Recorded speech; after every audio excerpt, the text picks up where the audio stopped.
Sớm giờ cứ nhấp nhá nhấp nhổm hoài. Tưởng đâu bữa nay bị lép vậy. Bữa nay nha mẹ vô lấy điện thoại nè.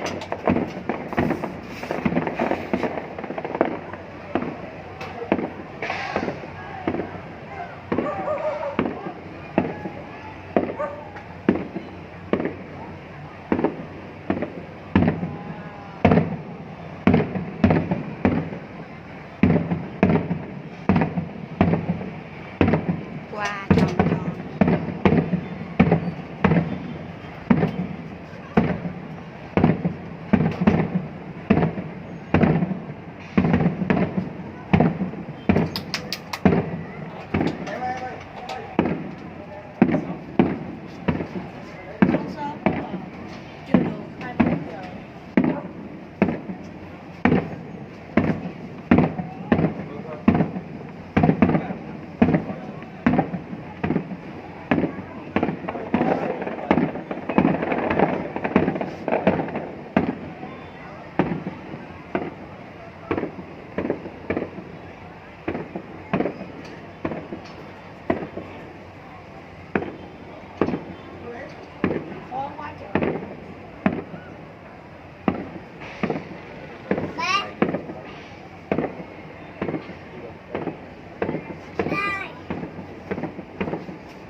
Wow.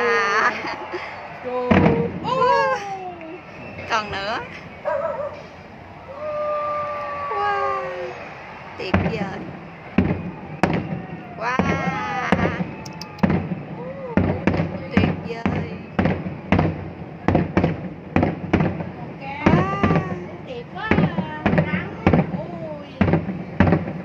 Đủ màu luôn. Đủ màu.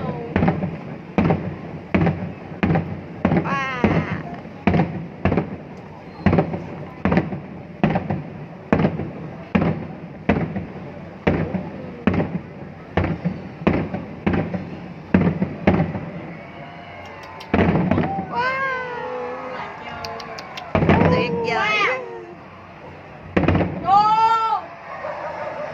Ô vì coi đất kiểu á.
Là trời.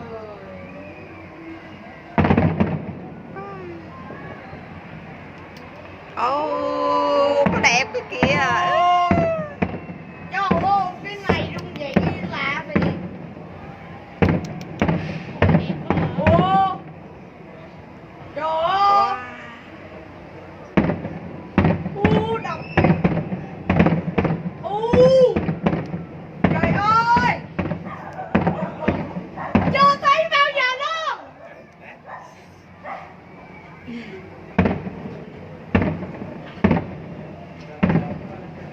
tim. Ôi vị trí này là coi là nhất luôn à.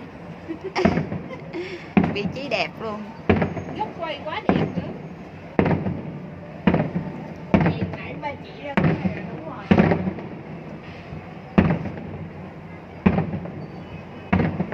Vị trí này là đẹp nhất. Đẹp nhất luôn. Trời ơi. Wow.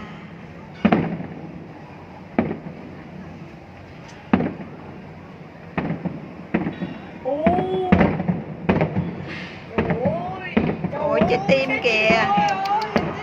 Wow, trái tim kìa. Nhiều con. Ủa sao không lên nữa ta? À, đây lên nè. Đó, trái tim á. Trời ơi, trái tim. Con mũi tên. Bắn cái súng. Mũi tên trái tim. Cái súng. Quá đẹp. Đúng vậy đó.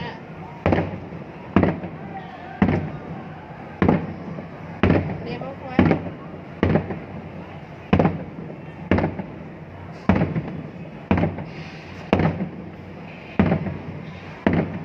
Ô, ngôi sao. Ô. Ủa, biết ngôi sao, quá trời ngôi sao luôn. Ô. Wow. Rực rỡ, trời ơi sao. Quá đẹp.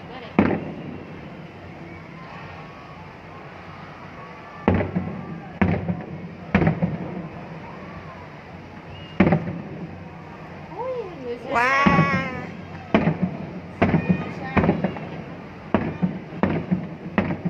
Mình người đang đứng con cá.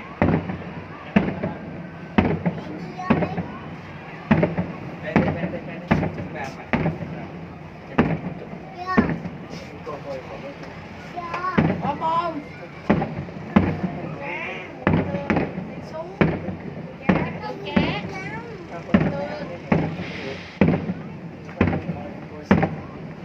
Gần hết rồi vô.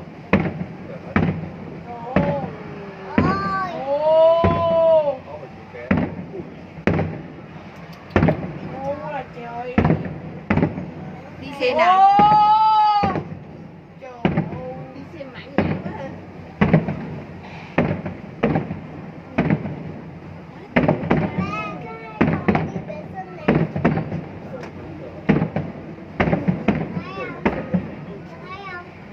Thấy.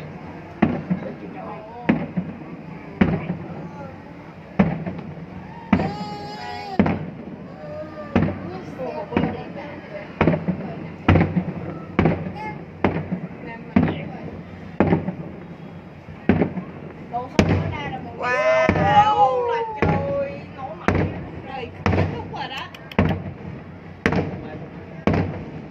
Yeah.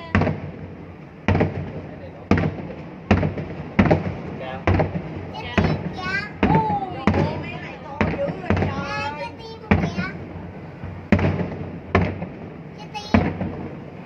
Mấy cái này to.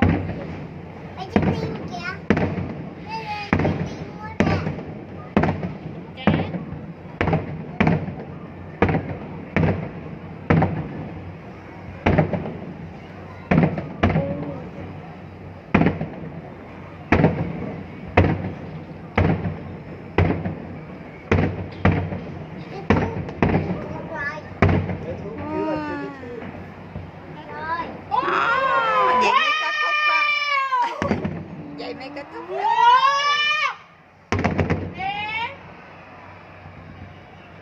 Quá đẹp luôn.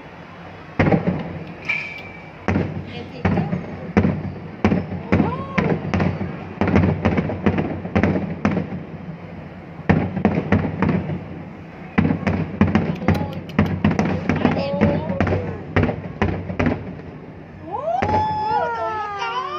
Tuyệt vời.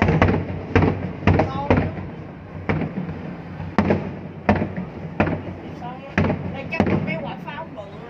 Mình tưởng tượng mấy cái tràng pháo hoa đó nó đang tiến về mình hả? Đâu có sao tới một đường. Đẹp quá đẹp luôn. Chắc là người ta lấy mấy cái to làm á, nãy là mấy cái nhỏ, bây giờ mấy cái to. Trời ơi, đẹp quá Nam ơi.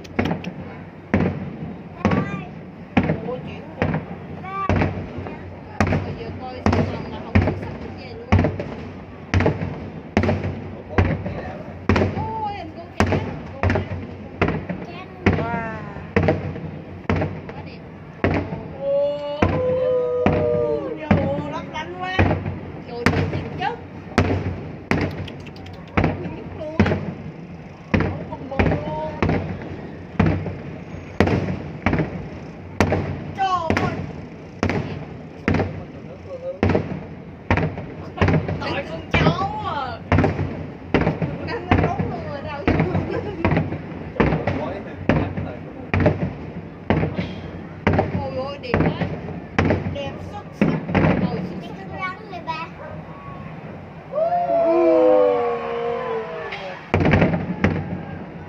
Gọi hình gì đây? Sắp kết thúc rồi, bắn 15 phút rồi mấy nè.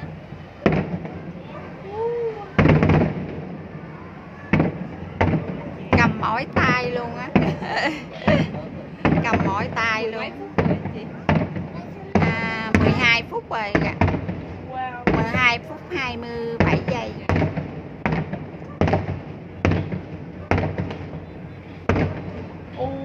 Trời. Là chẹt.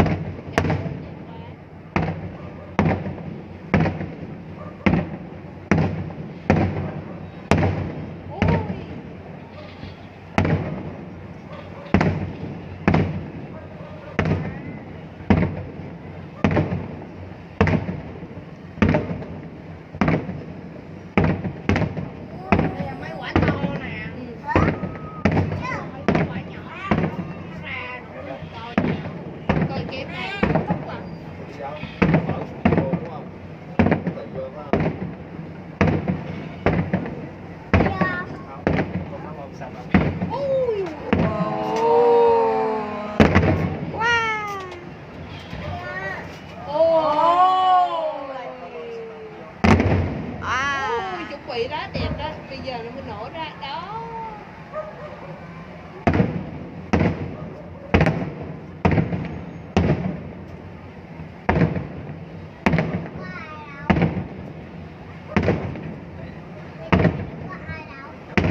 Trái tim mà.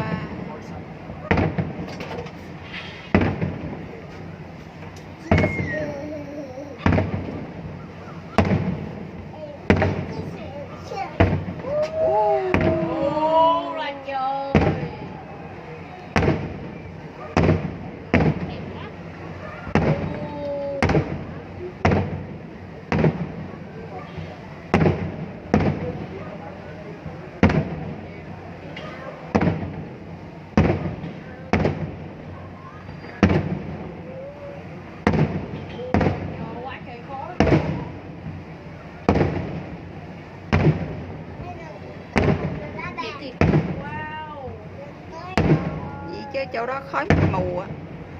Dạ. Vậy chứ chỗ đó khói mịt mù á. Dạ. Wow.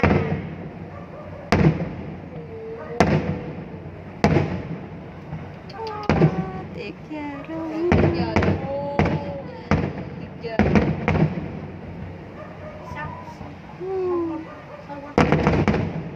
Gần 15 phút rồi, 15 phút là kết thúc á. Rồi, xong.